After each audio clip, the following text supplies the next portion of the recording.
পছন্দের ঠিকাদার কাজ না পাওয়ায় বিশৃঙ্খলা সৃষ্টি ভিপি নূরের। আমি শুরুতেই বলছিলাম যে লঙ্কায় যায় সেই রাবণ হয়ে যায়। এই ভিপি নূর বা অন্যান্য যে সকল রাজনৈতিক সংগঠনগুলো আছে তারা কিন্তু বারবার ফ্যাসিবাদ নিয়ে মুখে ফেনা তুলে ফেলে, অথচ এরা কি কাজটা করতেছে এটাও কিন্তু একটা প্রশ্নবোধক থেকেই যায়। আওয়ামী লীগ সরকার ফ্যাসিবাদ ছিল, বিগত দিনে তারা ফ্যাসিবাদী কায়েম করছে, এটা অস্বীকার করার কোনো কারণ নেই। কিন্তু যারা বৈষম্য বিরোধী ছাত্র আন্দোলন, দেশে বৈষম্য রাখবে না বা দেশে কোনো মানুষের বিভেদ থাকবে না, এই যে কথাগুলো বলার যে সকল প্লেয়ারগুলো তারা আজকে কি করতেছে, ঠিকাদার তার পছন্দের ঠিকাদার কাজ না পাওয়ায় বিশৃঙ্খলা তৈরি করতেছে। আর কি করছে, বিভিন্ন জায়গায় মব জাস্টিস করতেছে।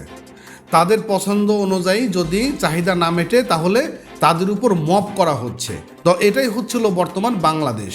তো যাই হোক, কালবেলা পত্রিকা কিন্তু বিষয়টা বেশ ভালো করে একটা কলাম তৈরি করছে। তো কি বলছে আমরা একটু জেনে আসি কালবেলা পত্রিকা থেকে। বলছে যে পছন্দের ঠিকাদার কাজ না পাওয়ায় ঢাকা উত্তর সিটি কর্পোরেশনের নগর ভবনের সামনে ঢাকা বিশ্ববিদ্যালয়ের সাবেক ভিপি ও গণ অধিকার পরিষদের সভাপতি নুরুল হক নুরু বিশৃঙ্খলা সৃষ্টি করেছে বলে দাবি ডিএনসিসি কর্তৃপক্ষের। বুধবার অর্থাৎ 21শে মে সংস্থাটি জনসংযোগ কর্মকর্তা ফারজানা কবির পাঠানো এক সংবাদ বিজ্ঞপ্তিতে এমন তথ্য জানানো হয়।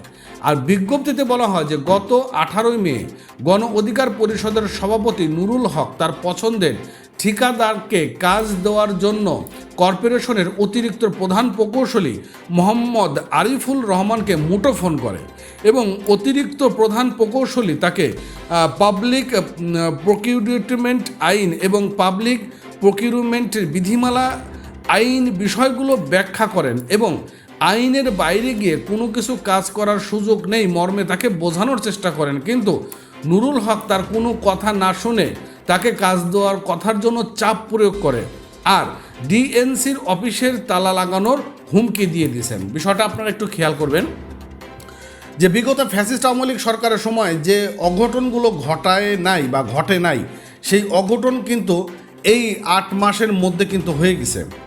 বিভিন্ন ব্যক্তিরা রাজনৈতিক দল গঠন করতেছে। এই যে বৈষম্য বিরোধী ছাত্র আন্দোলনের যে সকল নেতারা আছেন তারা রাজনৈতিক দল গঠন করছে, বিভিন্ন জায়গাগুলোতে যাচ্ছে, মব তৈরি করছে এবং তারা যখন হাতে নাতে গ্রেপ্তার হচ্ছে তাদেরকে ছাড়িয়ে নিয়ে আসা হচ্ছে। এটাই হচ্ছিল মূল ফ্যাসিবাদ। তো এখন এই বিষয়ে কিন্তু কেউ কথা বলে না। আর যারা একটু সুশীল টাইপের মানুষ তারা এই বিষয়ে কথা বলতে এখন সাহস পাচ্ছে না। মোট কথা, তারা যদি এই বিষয়ে কথা বলে তাদেরকেও কিন্তু মব করা হবে, তাদেরকে দোষর বানানো হবে। এই বিষয়গুলো এটা কিন্তু এখন বেশ ভালো প্রচলিত হয়ে গেছে যে আপনার কিছু হলেই মব, এই জিনিসটা এখন প্রচলিত হয়ে গেছে। তো বিজ্ঞপ্তির সঙ্গে ডিএনসিসির অতিরিক্ত প্রধান প্রকৌশলী আরিফুর রহমানকে হোয়াটসঅ্যাপে ফোন এবং মেসেজ পাঠানোর 2টি স্ক্রিনশট পাঠিয়েছে ডিএনসিসির গণসংযোগ বিভাগ। এতে দাবি করা হয় যে 18 মে দুপুর 1:36 ফোন করে 1 মিনিট 35 সেকেন্ড কথা বলেছে নুরুল হক নূর। এর আগে দিন 17 মে দুপুর 1:16 21 সেকেন্ড এবং 2:24 24 সেকেন্ড কথা বলেছেন। এর আগে এক সন্ধ্যায় 7:22 কল করে ওই সব কর্মকর্তার সঙ্গে 57 মিনিট 57 সেকেন্ড কথা বলেছেন। গত 17 মে বিকাল 3:39 মেসেজে লিখেছেন এই জিনিসগুলো, অর্থাৎ এই যে বিষয়গুলো এটা হচ্ছিল আপনার এই যে টেন্ডার যেটা সেটার এগুলো কোড আর কি। এখানে বলা হয়েছে যে এখান থেকে একটি দিতে বলেন ধন্যবাদ।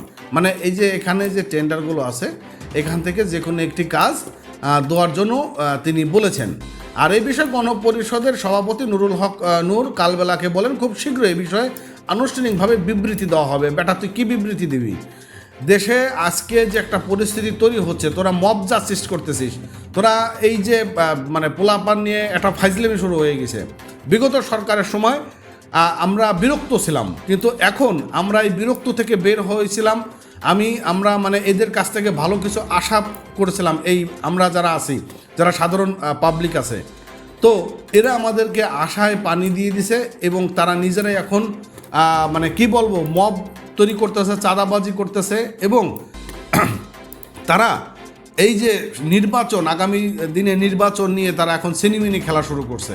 তো যাই হোক, এই ছিল অবস্থা। তো আগামীতে এই বিষয়ে আরও একটি আপডেট হবে। তবে এখানে আর একটা বিষয় রয়েছে যে প্রসঙ্গত ঢাকা বিশ্ববিদ্যালয় সাবেক ভিপি নূর দলের গণপরিষদের ঢাকা মহানগর উত্তর শাখা ডিএনসিসির প্রশাসক এজাজকে নিষিদ্ধ সংগঠনের অমুক তমুক আরও অনেক কিছু রয়েছে। এই বিষয়গুলো আসলে কন্টেন্ট তৈরি করা যাচ্ছে না ভাইলেশনের কারণে। তো যাই হোক, মূলত আমরা এখন বুঝতে পারলাম যে আমাদের নুরু ভাই তিনি তো মুখ দিয়ে ফেনা তুলে ফেলে যে ফ্যাসিবাদ ফ্যাসিবাদ বলে, কিন্তু নিজেই এখন মোটামুটি ঠিকাদারের কাছ থেকে চাঁদা চায়। ঠিকাদার ফোন করে বলে যে কাজ না দিলে তোমার খবর আছে। তো এই হচ্ছিল আমাদের পরিস্থিতি। ভালো থাকেন, সুস্থ থাকেন।